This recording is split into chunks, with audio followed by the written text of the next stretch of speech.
Vamos a presentar ahora a Núria Pérez. Vamos a conocerla, de hecho, un poco más.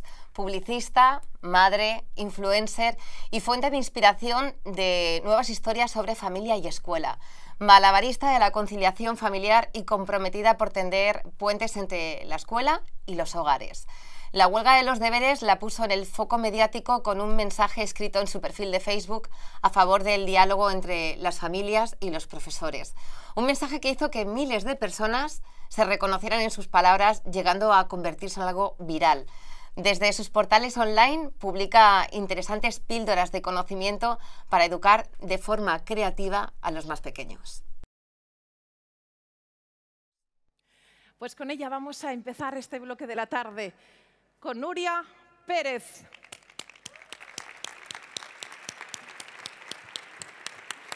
Disfruta, Núria. Gracias. Bueno, qué maravilla de presentación, qué emoción. Me siento toda una estrella y no soy más que una mamá hoy aquí. Una mamá que últimamente está un poco preocupada, porque, digámoslo, algo tan sencillo como abrir un periódico o encender un telediario se ha sumado últimamente a esa lista de cosas que no se pueden hacer delante de los niños, como fumar o decir palabrotas. Y ya no lo digo solamente por el tipo de imágenes que alegremente los medios comparten sin avisar, que tiene tela. Lo digo sobre todo porque, al igual que se nos debería caer la cara de vergüenza cuando fumamos o cuando decimos palabrotas delante de nuestros críos, qué vergüenza nos tiene que dar el mundo que le estamos dando. La falta de diálogo, la carencia total de líderes a los que inspirarnos, la empatía, que ha pasado a ser algo raro de encontrar. Y sin embargo, justo cuando estos niños van a necesitar ser los nuevos líderes que arreglen todo aquello en lo que los hemos metido, por ejemplo, se nos ha ocurrido empezar a dar medallas a todo el equipo. No vaya a ser que los que pierden se pongan tristes, pobriños. Y así, poco a poco, vamos aniquilando el espíritu de superación, el liderazgo. Justo cuando necesitamos niños autónomos, niños resilientes, niños capaces de remangarse en unos años y empezar a solucionar todo esto, se nos ha ocurrido meternos en el WhatsApp de clase y pedir fotos de los deberes y pedir fotos de los libros. No vaya a ser que le pongan un 0 mañana.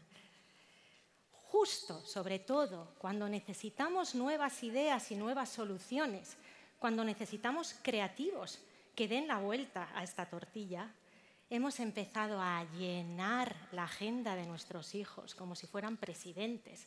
Deberes extraescolares, actividades, estímulos. No les dejamos pensar. Y los niños están tan ocupados y tan llenos que ya no saben mirarse dentro. Y es ahí, cuando nos miramos dentro, que empezamos a descubrir quiénes somos y para qué valemos. Fijaros, ya en el 46, Plutarco, que nos mira así de desesperado, había entendido todo. Decía, la mente no es un vaso para llenar, sino una llama que puede ser avivada. Qué ridículo y obsoleto se ha quedado este llenar de datos, de información y de cosas a nuestros hijos. Cuando viene China y viene India, están ahí, nos comen.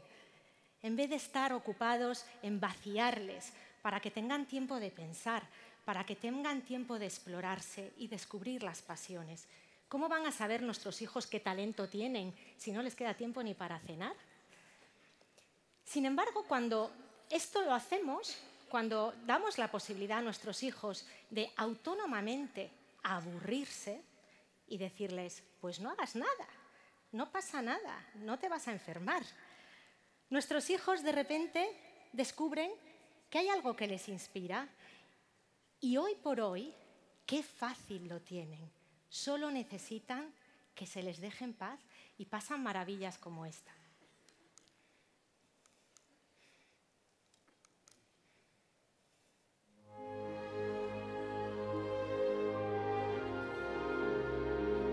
I'm Amira Willigagen. I'm from Nijmegen, that's in Holland, and I've learned to sing opera from YouTube.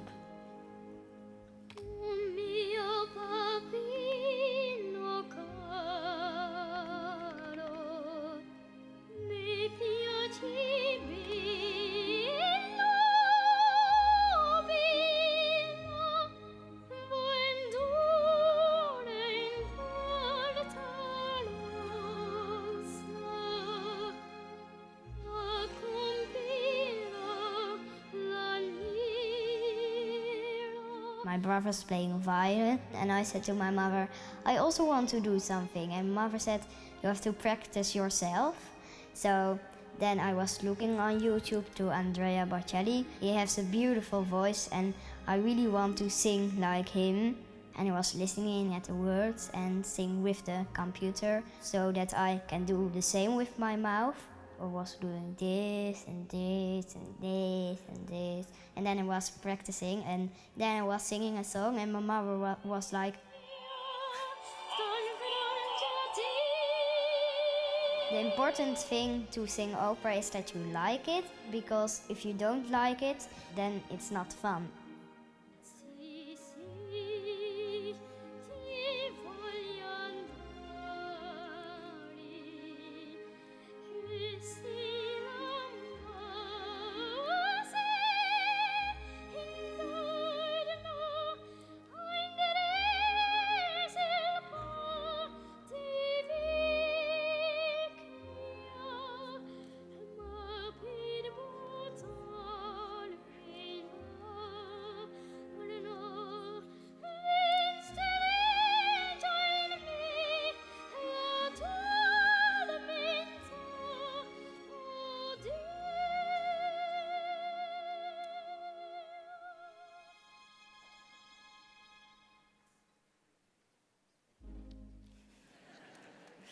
¡Qué grande, Amina! Solo necesitaba una pantalla.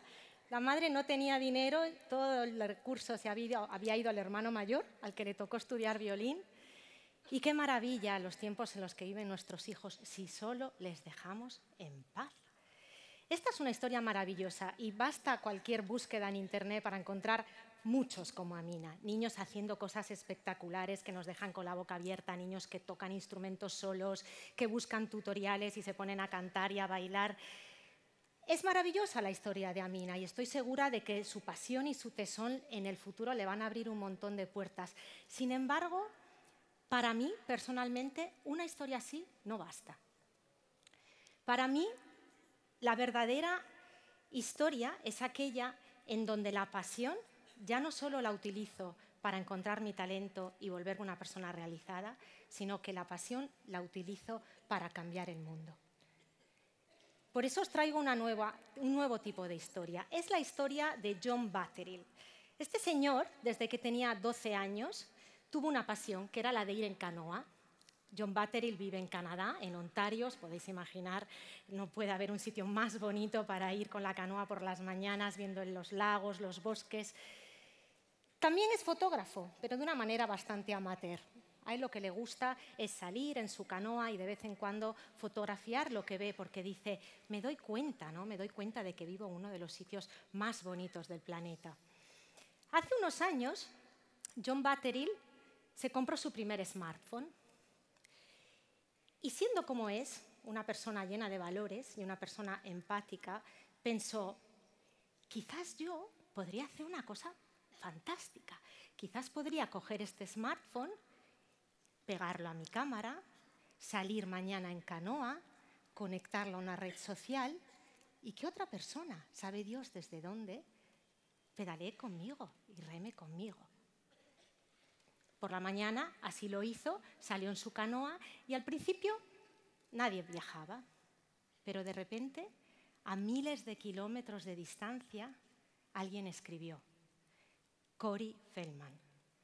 Llevaba 10 años en una cama con la esclerosis múltiple y toda su visión era el muro de su jardín.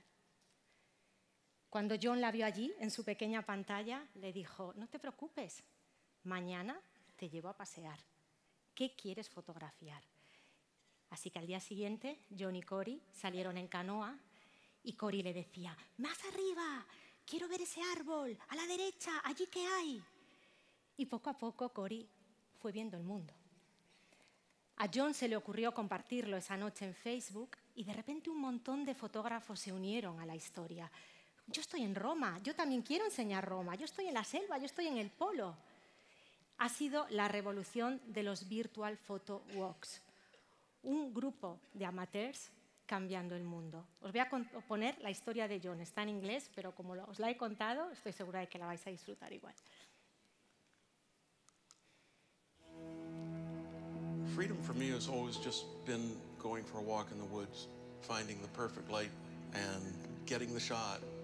I think I started when I was 12 years old, putting that canoe on my shoulders, carrying it down to the lake and going for paddle. John Butterell as a young photographer, his epic canoe trip, 1969. That was a long time ago. One day, I was out taking pictures, and I thought, how cool would it be to attach a phone to your camera and hang out with 5, 10 people, and they would see exactly what I was seeing through the viewfinder of my camera. It was gorgeous. It was pretty amazing. And the next day, Corey Fisk came into the hangout.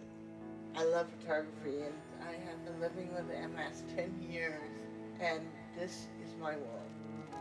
There's nothing more to my world than that. I just said, tomorrow I'll take you for a walk.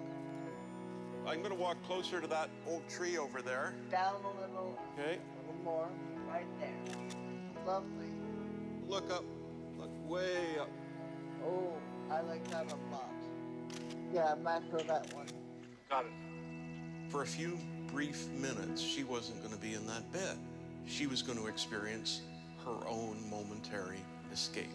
She was on a virtual photo walk, and we didn't even know what one was then, but we were sure doing it. The next day, we posted the video.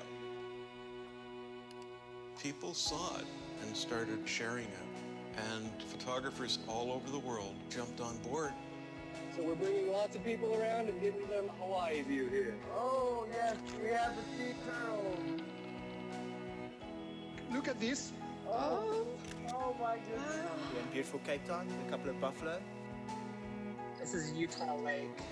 I'll be emailing you photos soon. I never anticipated that so many photographers would give their time and feel so committed.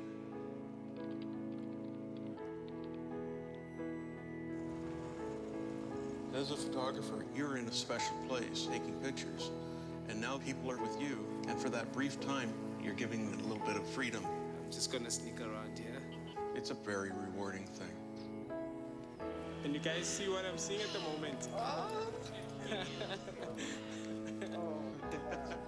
is something. Look.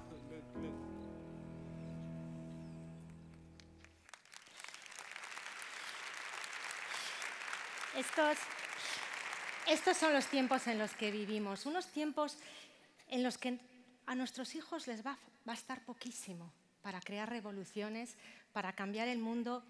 Hemos de empezar por algo tan simple como lo que hemos visto con Amina, por dejarles hacer, por enseñarles a pensar en el otro, por darles la confianza en sus talentos. Todo esto crea liderazgo.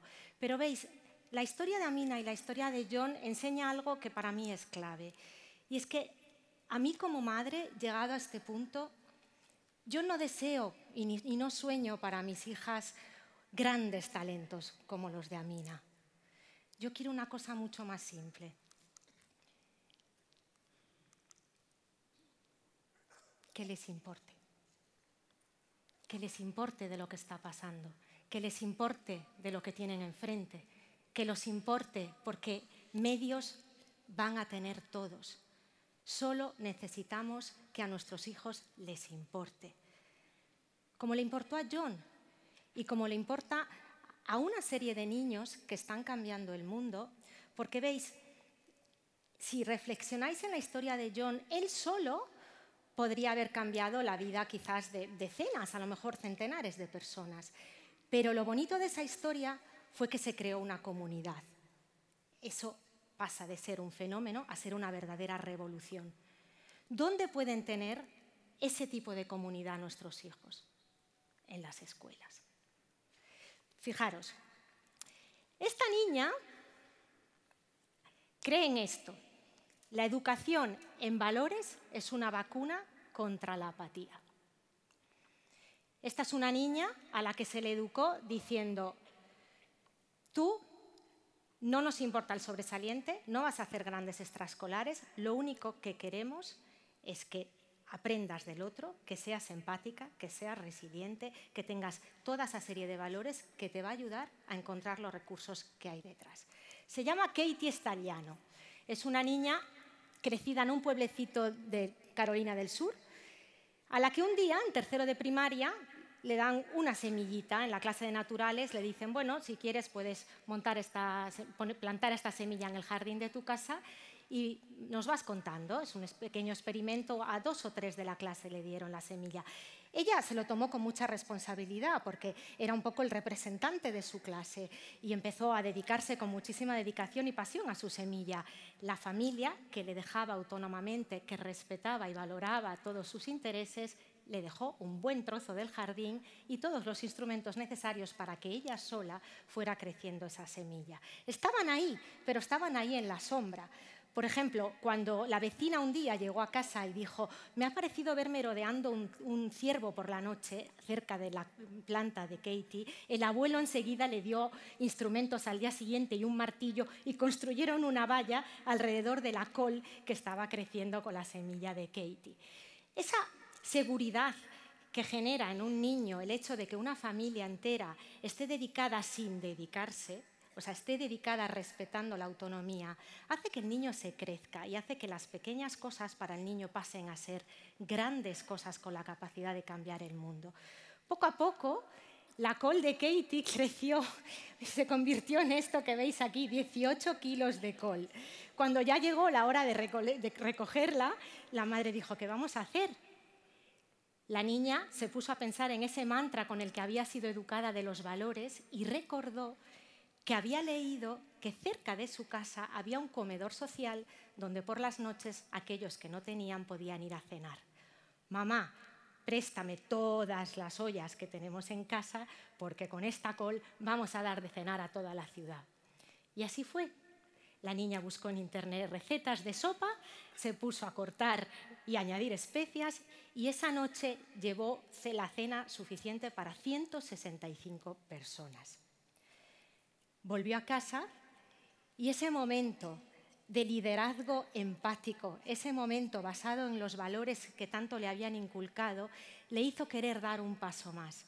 Montó una cosa que llamó Katie's Crops. Dijo, no me bastan las coles, mamá, dame más semillas.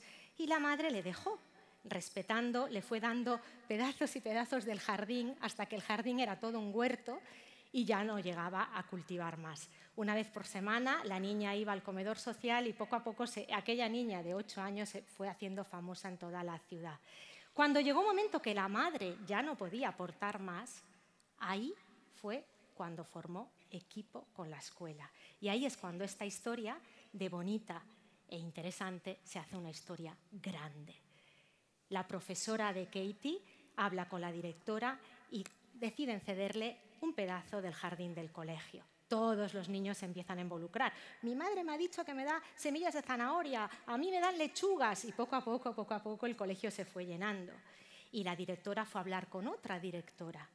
Hoy por hoy, Katie's Crop está en 100 colegios de los Estados Unidos y cada año da de cenar a más de 10.000 personas.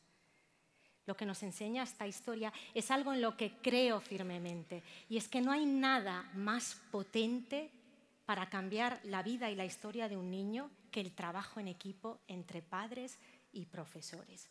Es algo en lo que creo tanto que el año pasado, como habéis visto en la presentación, cuando a alguien se le ocurrió hacer aquella famosa huelga de deberes, por la noche estaba aburrida y me puse a escribir una carta en Facebook. Para mí era una cuestión de generar una cultura de equipo. Para mí era una cuestión, más allá de deberes sí, deberes no, muchos o pocos, era una cuestión de que yo no toleraba que mi hija volviera a casa por la noche diciendo, el profesor me ha pedido esto, pero mi madre me está pidiendo esto otro. Para mí ese ruido emocional pesaba muchísimo más que cualquier carga de deberes. Yo quiero que mis hijas tengan en su cabeza un equipo bien compacto, que navega junto, que ese mundo adulto en la cabeza de mis hijas sea un mundo que trabaja en equipo para sacar lo mejor que tienen. Escribí algo que para mí tenía, como decimos en mi Galicia, sentidiño, nada más, no eran grandes cosas. Me fui a dormir y por la mañana cuando me desperté y cogí el teléfono, creí que había habido un ataque terrorista o algo. Tenía 300.000 notificaciones. Aquella noche 1 millón 280.000 personas habían compartido la carta. Es algo que llama la atención, porque evidentemente tanta gente piensa lo que pienso yo. Porque sí, troles, a ver los haylos. Pero la verdad es que la gente fue muy cariñosa conmigo y todo el mundo apoyó mis ideas y el concepto del equipo. Pero nos callamos, nos da casi vergüenza, ¿verdad? Parece que hay que ser polémicos, parece que siempre hay que llevar la contraria. Los colegios que abogan por los valores lo ponen al fondo del catálogo. Primero vamos a poner que tenemos chino y que tenemos Kumon y la robótica, no te olvides de la robótica.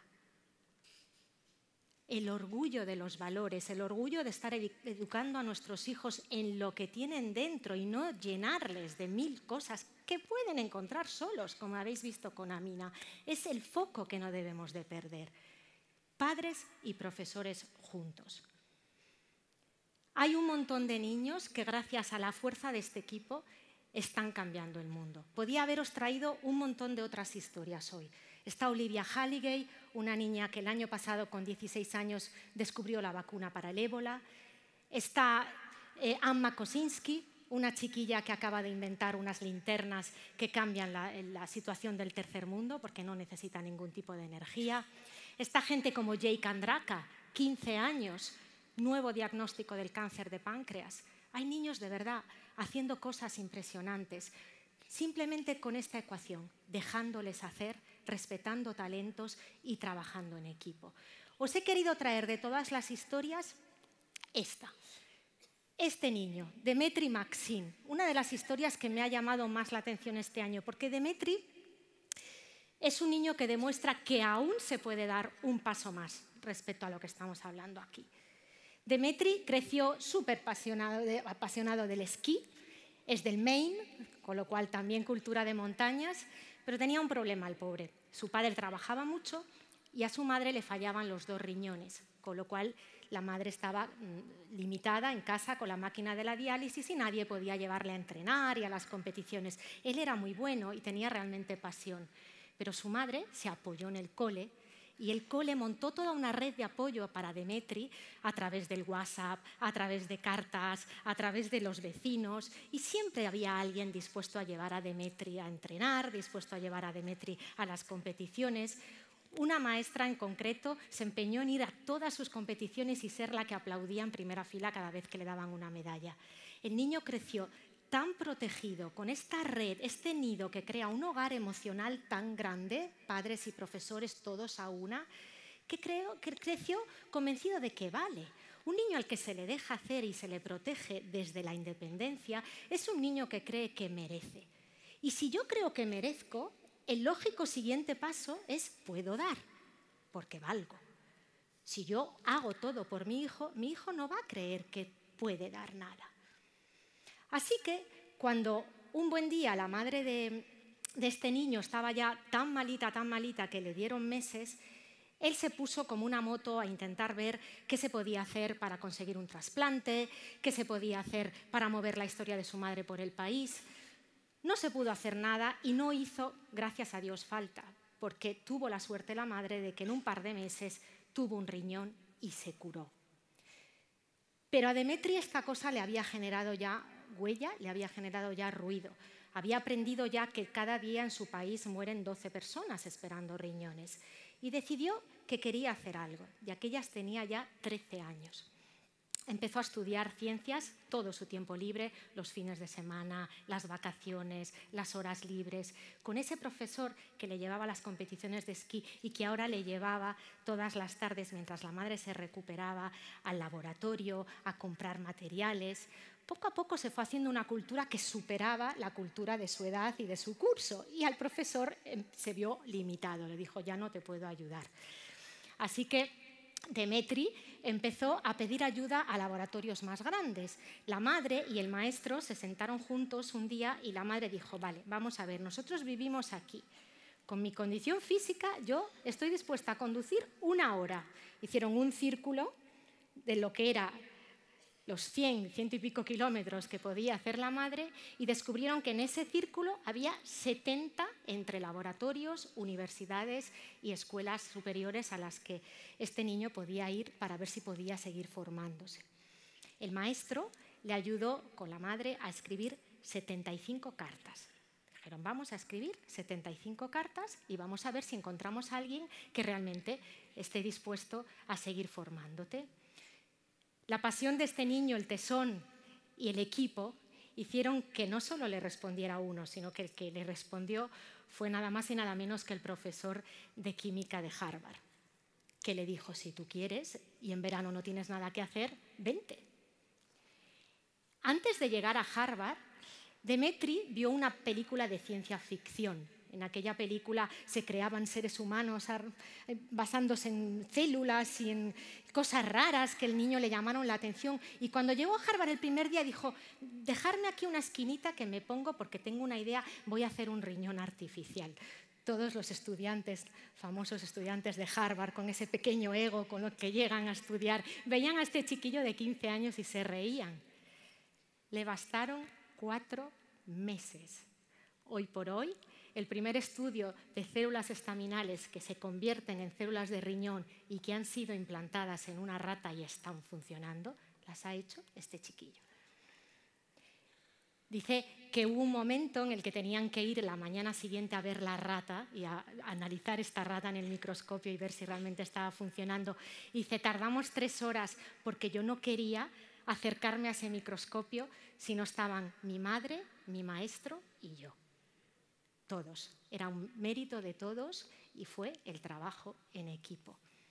Para mí, esta historia aún da un paso más porque hoy por hoy este niño está becado en Harvard, ya está estudiando, pero fijaros, con su madre ha cerrado el círculo.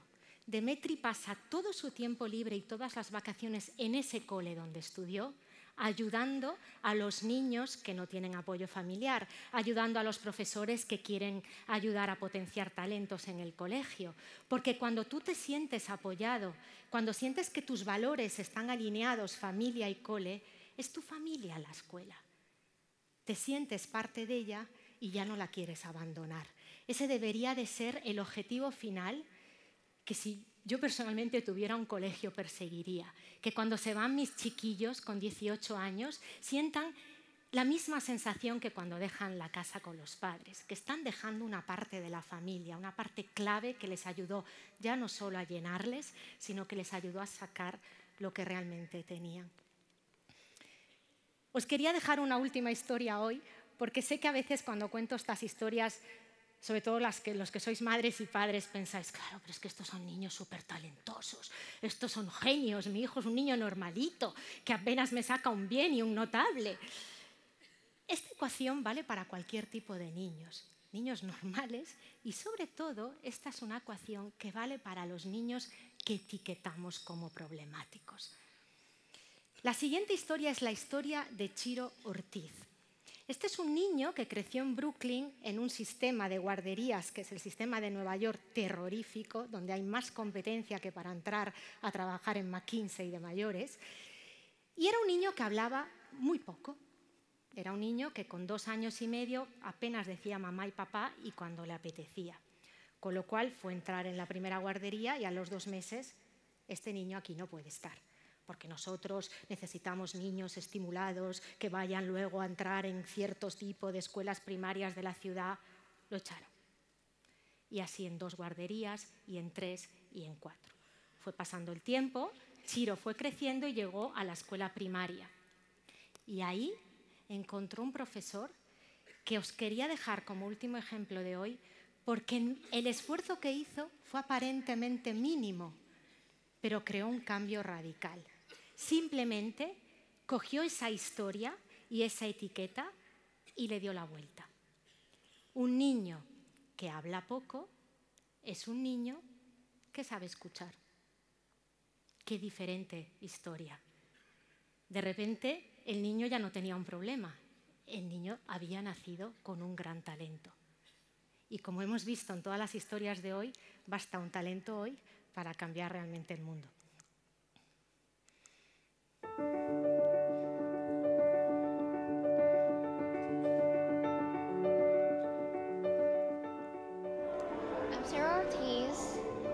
11, I help people with their problems because a lot of people, sometimes they feel sad or they feel angry for particular reasons. Maybe they're in a relationship, or maybe they're not getting along with their family, or maybe just growing up and they're feeling nostalgic. He's had a very powerful moral scope since he was little. He had a passionate perspective about anything, especially when it had to do with like relationships or how people behave. He said, yeah, I can do that. I can help people. The most rewarding part is actually making an impact about how people feel about themselves and other things. Just seeing the stands may give them hope for something, made them feel better about themselves and maybe like the world in general. Change is going to happen because that's how life is. Life is always going to change, and people have just have to deal with it.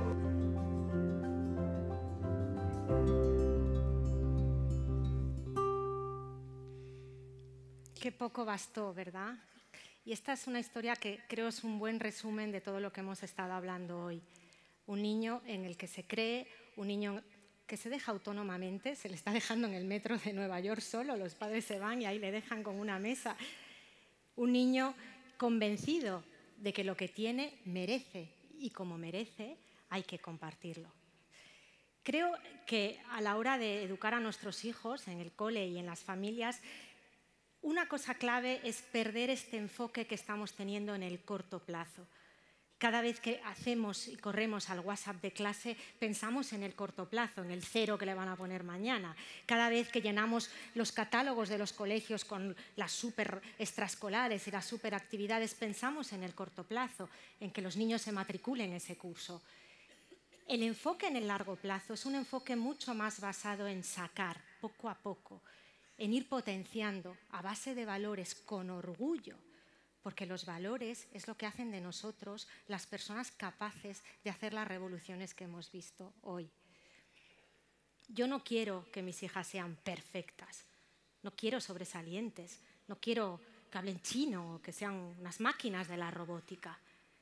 Yo quiero que sientan que son capaces de hacer cosas extraordinarias, que les importe y que quieran, a pesar de que inunde el mundo, la cultura china, la cultura india, tremendos ejecutores capaces de amasar datos como ninguno, que ellas desde la creatividad, desde un punto de vista diferente y mucho más empático, sean capaces de cambiar el mundo. Esta es un poco mi visión.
Muchas gracias.